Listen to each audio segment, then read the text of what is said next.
in 1974, first time that issue was resolved in writing. The document is historic and is available for both countries. And after that, General Musharraf came here in a very open and candid manner. He actually addressed that issue. And I think between a family, between brothers, once this is done, even Islam tells us to clean your heart. So I think let's move forward. We have to work together. We have bright future in this. So you see, this has been done actually, and the issue was resolved twice. Textile, জ্বালানি, ঔষধ শিল্প, কৃষিপণ্য, তথ্য প্রযুক্তি এই খাতগুলিকে আমরা বেশি সম্ভাবনা বলে মনে করেছি। এছাড়া কৃষি, মৎস্য এবং প্রাণী সম্পদ ক্ষেত্রেও সহযোগিতার সম্ভাবনা আছে। পাকিস্তানের পক্ষ থেকে জ্বালানির রপ্তানির বিষয়েও কথাবার্তা হয়েছে, খুব প্রাথমিক কথাবার্তা হয়েছে, হয়তো আরও ডিটেলস পরে হতে পারে। পরিবহন এবং যোগাযোগের ক্ষেত্রে আপনারা জানেন যে চিটাগং এবং করাচি বন্দরের মধ্যে জাহাজ চলাচল শুরু করেছে, যদিও নিয়মিত না। আমরা এটা একটু নিয়মিতভাবে যেন জাহাজ চলাচল করে সেদিকে একটু মনোযোগ দিতে বলেছি।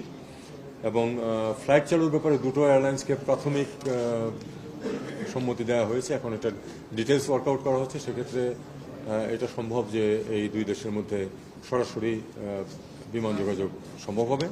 সেক্ষেত্রে ব্যবসা বাণিজ্যে যেমন সুবিধা হবে, তেমনি ট্যুরিজম এবং অন্যান্য ক্ষেত্রেও অনেকটা সহজ হয়ে আসবে। আমরা শিক্ষার ক্ষেত্রে উচ্চশিক্ষায় যার যেখানে সুবিধা আছে সেখানে পারস্পরিক কিছু বৃত্তি বাড়ানোর কথা বিষয়ে আলাপ আলোচনা হয়েছে। পাকিস্তান কিছু বেশি সংখ্যক বৃত্তি দিতে রাজি হয়েছে আমাদের ছাত্রদেরকে। এটা অবশ্য ওয়ার্কআউট করতে হবে শিক্ষামন্ত্রী বা শিক্ষা মন্ত্রণালয় পর্যায়ে। সংস্কৃতি, ক্রীড়া ক্ষেত্রে এবং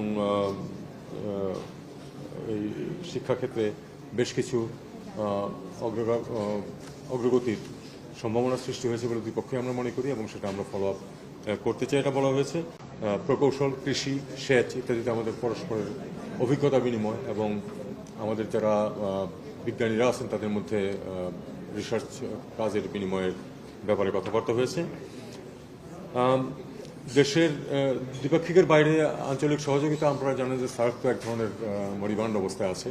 এর বাইরেও অন্যান্য যেসব সংগঠন আছে সেগুলিতে দুই পক্ষ আমরা সহযোগিতা সাধারণত করে থাকি, সেটা আমরা উল্লেখ করেছি, এবং এই সহযোগিতা বজায় থাকবে, বৃদ্ধি পাবে, এ নিয়েই আমাদের মধ্যে কথাবার্তা হয়েছে। বৈঠকের পরপর আপনারা জানেন যে 6টি কাগজ সই হয়েছে। একটা তার মধ্যে দ্বিপাক্ষিক চুক্তি এবং 5টি সমঝোতা স্মারক। চুক্তিটি হচ্ছে কূটনৈতিক এবং অফিসিয়াল পাসপোর্টধারীদের ভিসা অব্যাহতি সংক্রান্ত চুক্তি। এটা আপনারা জানেন যে অনেক দেশের সাথে আমাদের আছে, পাকিস্তানের সাথে হলো যে কূটনৈতিক এবং অফিসিয়াল পাসপোর্টধারীরা বিনা ভিসায় পাকিস্তানে যেতে পারবেন। সাধারণ নাগরিকদের ভিসার ক্ষেত্রে পাকিস্তান আমাদেরকে জানিয়েছে তারা অনেক ইজ করেছে। একদিনের মধ্যে ভিসা দিচ্ছে তারা, এবং একদিনের মধ্যে ভিসা দিচ্ছে, এবং অনেক ক্ষেত্রে ভিসা অন অ্যারাইভেলও কোনো কোনো ক্ষেত্রে দিচ্ছে। আমরাও, আপনারা জানেন যে আমরা এ ব্যাপারে অনেক ইজ করেছি। আগে যেরকম রেস্ট্রিকশন ছিল সেগুলো দূর করা হয়েছে, এবং এ ব্যাপারে দুই পক্ষই আমরা চাই যে মানুষের যাতায়াত যাতে সহজ হয়। বাণিজ্য বিষয়ে একটি যৌথ ওয়ার্কিং গ্রুপ নিয়ে সমঝোতা স্মারক হয়েছে। সাংস্কৃতিক বিনিময়ের জন্য একটা সমঝোতা স্মারক হয়েছে। ফরেন সার্ভিস একাডেমি দুই দেশের, তার মধ্যে সমঝোতা স্মারক হয়েছে। বাংলাদেশ সংবাদ সংস্থা এবং অ্যাসোসিয়েট প্রেস অফ পাকিস্তানের মধ্যে একটা সমঝোতা স্মারক হয়েছে, এবং বিআইএসএস এবং আইএসএসআই এর মধ্যে পাকিস্তানের আমাদের বিআইএসএস এর মধ্যে একটা সমঝোতা স্মারক হয়েছে পারস্পরিক সহযোগিতার জন্য। সবশেষে আমরা আসলে দুই দেশের মধ্যে বহুমাত্রিক দৃঢ় সম্পর্ক আরও বাড়ানোর ব্যাপারে গুরুত্ব আরোপ করেছি, বিশেষ করে বাণিজ্য বিনিয়োগ ইত্যাদির ক্ষেত্রে, যেটা সরাসরি দেশের জন্য, মানুষের জন্য কল্যাণ বয়ে আনবে।